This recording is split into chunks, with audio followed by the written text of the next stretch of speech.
I already mentioned this in the CG video a few days ago, but because I try out just about every single anime that airs each season, I end up with some very odd juxtapositions of ideas depending on what order I watch each show in. In the CG video, I talked about how two different series handle their visual elements with different degrees of success. This time, I want to focus on a narrative element, one that's a bit more nebulous in concept, but is nonetheless something I've come to value very highly over the years. I also want to acknowledge upfront that the two series I'm comparing are quite different in what they're trying to accomplish, but I believe the point I'm trying to make still stands because it's a point so incredibly fundamental to good character writing and getting an audience invested in your story. In the Land of Leodale is an isekai fantasy about a young girl named Kana being transported into the physical manifestation of a video game she used to play. Though it's not an especially rare trait at this point, the fact that it starred a female protagonist was still enough to make it stand out from the crowd just a bit, even if she ended up being just as overpowered as her male counterparts in the genre. Everything seemed to be going pretty okay for the first few scenes. Nothing especially good, but also nothing all that bad either. The hook of this story taking place 200 in-game years later seems like it might provide some interesting roadblocks for Kana to overcome, with certain world-building elements being changed from what she's familiar with. Eventually, we reach the point where we learn about Kana's backstory, how she was bedridden with some kind of severe illness or injury and confined to a hospital bed until a power outage caused her untimely death, thus leading her to be reincarnated in the world of a fantasy game that she had spent so much time in. The intimate framing of Kana's downturned face combined with the swelling, melancholic piano line suggests that we're about to see Kana in a moment of unanticipated vulnerability, a chance to catch the audience off guard and connect with this character on a deeper emotional level and...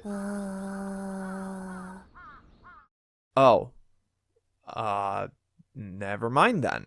Yeah, so instead of the lead-in to an emotional moment regarding how Kana ended up in this world, it takes the opportunity to throw in an unexpected gag. And while I will admit it was unexpected, I don't think it worked quite the way they intended it to. 'Cause it certainly didn't make me laugh.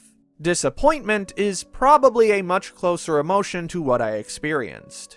Now, I'm pretty sure I understand why they did this. It's a signal that this is going to be a mostly lighthearted fantasy adventure, that we're not going to get too heavy with the emotions and just coast by on the appeal of being reincarnated in a fantasy world with godlike powers. So, why include this backstory at all then? Why go so hard on the imagery of Kana in full-on life support mode?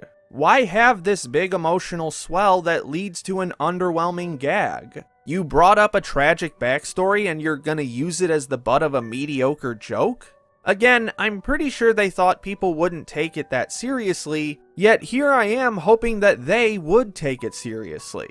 It'd be way better than another blank slate protagonist with hardly a personality to speak of. To paraphrase Nakey Jakey, if you're gonna talk about the gator under the bed, then I'm gonna talk about the gator under the bed. If you're gonna bring up a tragic backstory, then I'm gonna criticize how you handle, or in this case completely blow off, said tragic backstory.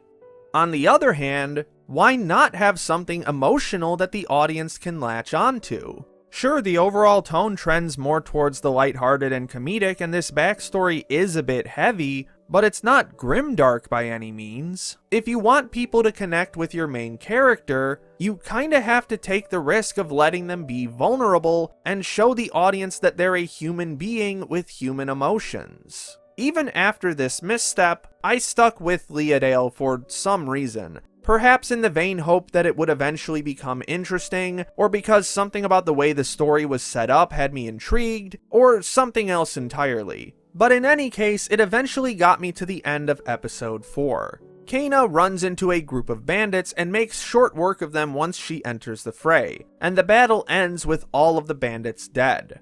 This is followed by about 15 seconds of Kana seemingly dwelling on the fact that she just killed someone, since this game is now her reality, before an allied soldier smacks her on the back for a job well done. We later get a very brief internal monologue from Kana about how these deaths are real for her now, but no indication that this has changed her in any way, or that this knowledge is weighing on her mind somehow. She just kind of accepts it and moves on, completely avoiding what could have been a moment where Kana could really stop and think about what her life will be like from now on. They just totally gloss over it. And this is where I basically gave up. To be honest, there wasn't a whole lot I outright hated about Leadale. The jokes were just barely strong enough to pull a mild smirk out of me, and I might have even finished it if this show had given me a reason to care about anything by this point. But it didn't. 4 episodes in, and it hasn't so much as even attempted to do something even remotely interesting or captivating with its characters, or world building, or plot structure, or literally anything that could have gotten me to care. But by far, the characterization is the most disappointing. It adamantly refuses to let Kana be human and have complicated human emotions. She's just another overpowered MC that has nothing going on with her emotionally, and so I see no reason to care. Slow Loop is a slice-of-life series that falls into the subcategory of anime that I like to call Cute Girls Do Hobbies. See my ANN video on that for more details, with this particular series focusing on fly fishing. And it also happens to be the show that I tried out immediately after Leadale. In the first scene, we see one of the main characters, Hiyori, reminiscing on memories of her father, whom we soon find out passed away 3 years prior. While she isn't an emotionally broken mess, it is plainly obvious just by the emotions on her face when someone brings it up that she is still very much affected by it. No misdirects, no attempts to undermine the sentiment with comedy, no glossing over the emotions at play, just a genuinely heartfelt and emotionally resonant scene about loss right out of the gate. That said, there is still some mild gag use at play here, but rather than use it to soften or downplay the emotions, it works to accentuate them. Hiyori puts up a front so as to be unapproachable by people she's unfamiliar with, and we get this slightly humorous simplification of her character design surrounded by garishly dark colors to signify this. It's a light gag in the midst of a forthright explanation of how her dad's death is still affecting her, but the gag goes with the emotional flow of the scene rather than halt it in its tracks. This scene is then followed up by an even more intense gag where she attempts to stop a girl from jumping into the ocean because it's still too cold. And, coincidentally, it turns out that this girl, Koharu, is the daughter of the man whom Hiyori's mother is about to marry. Not only does this scene serve as a fun way to introduce our second protagonist, but it also foreshadows what Koharu will mean to Hiyori as the series goes on. Someone who will be there to pull her out of her perpetual funk and give her the specific kind of emotional support that she's needed ever since her father's death. From there, the show continues on in a very standard slice-of-life manner, as these two get used to living with each other and Hiyori teaches Koharu more about her hobby that meant so much to her and her late father. And that's really all it needs to be. All the different tonal and narrative elements fit together in a neat little package to create an engaging, yet decisively low-stakes story about family and loss. It doesn't need to make a big show of how much these characters are hurting, but it doesn't stop them from showing their pain either. They're allowed to just be human and display a wide range of human emotions, which naturally leads to a bunch of wonderful scenes, some with a lot of setup and some seemingly out of nowhere, that brought me to the edge of tears with how sincere and heartfelt they were.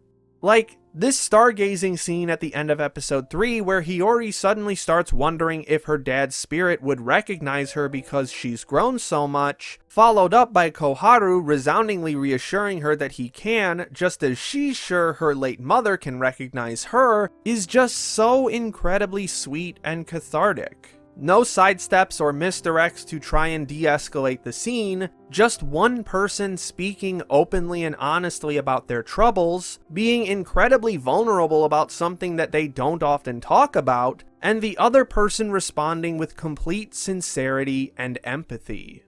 It is also worth noting that, like Leadale, Slow Loop is not a very serious show. In fact, I'd say it's even more comedic in nature, but that comedy works in tandem with the more emotionally resonant moments to create an engaging story with more than one type of emotion in its repertoire. Rather than a dull stasis, the tone fluctuates depending on the circumstance. The sad amplifies the happy, and vice versa. It's not as though Slow Loop made me realize my thoughts about Leodale. It was pretty apparent to me as I dropped it, but watching them back to back definitely made me appreciate Slow Loop much more for being so open with its emotional narrative. Again, I am under no pretense that Leodale and Slow Loop are attempting to make the same kind of story. That much is obvious. But I do believe that there are storytelling ideas that are as close to universal as you can get. If you want your audience to care about the characters that you're writing, you have to give them a reason to care. Leodale actively stomps out anything even remotely empathetic about its main character, presumably out of fear that it might invoke any emotion other than mild pleasantness, while Slow Loop actively encourages its characters to be vulnerable and connect with each other. Both of these shows have main characters whose backstories involve death. One creates an environment that distracts you from that as much as possible, while the other allows it to be brought up naturally in key moments without disrupting the overall tone. I'm not saying that Leodale needed to be like Slow Loop, I just wish it had the guts to be a little more vulnerable. Special thanks to Rourketon Join, Chris Adilli, Ryan Johnson, and all my other patrons for their generous support. My name is Ember, and I'll see you next time.